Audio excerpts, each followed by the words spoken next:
morning, students.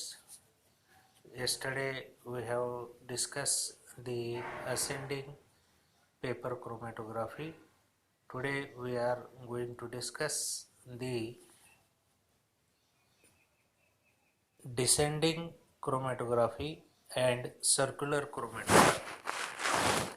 Okay, so these are the different types of the paper chromatography, which is based on the direction of the solvent, which moves upwards, that is ascending, which moves downwards, that is descending, and which moves in circular direction is called the circular paper chromatography.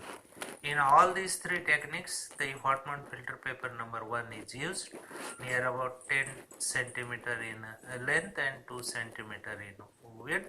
In circular paper chromatography, you cut the horizontal paper, and in the center you should take a perk, means you cut some part of that circle that like say tongue,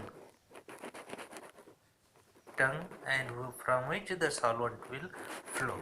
So in the descending paper chromatography, I have given the figure on your WhatsApp group. The solvent flows from top to bottom. The paper is hanged with help of the support, and the sample spot is applied on the upper side of the reference line, not the downward side of the reference line.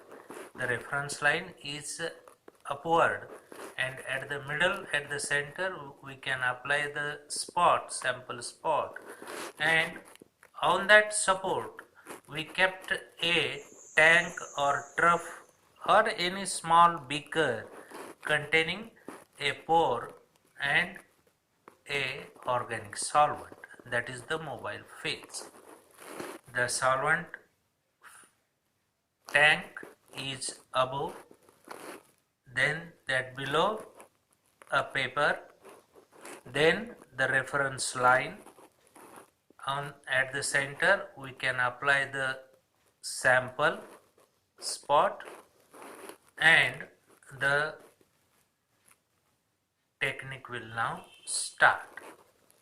In this downward direction of the solvent flows very fastly, rapidly.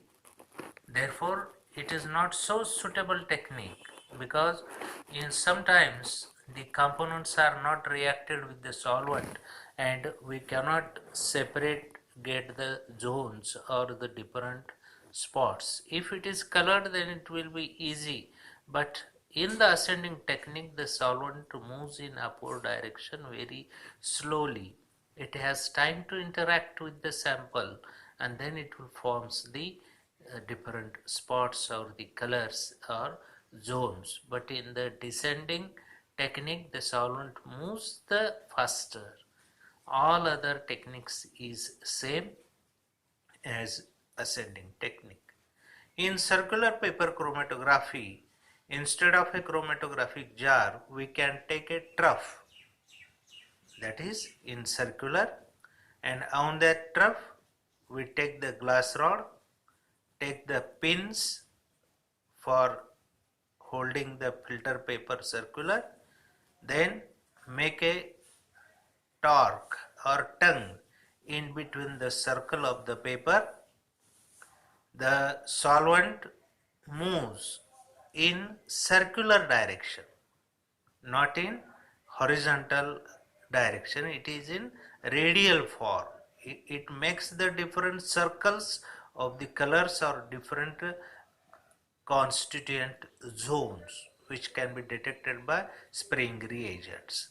So once the circles are developed, then you measure the distance from the center, that is diameter, and from that you can calculate the RF values. In ascending and descending technique, what happen?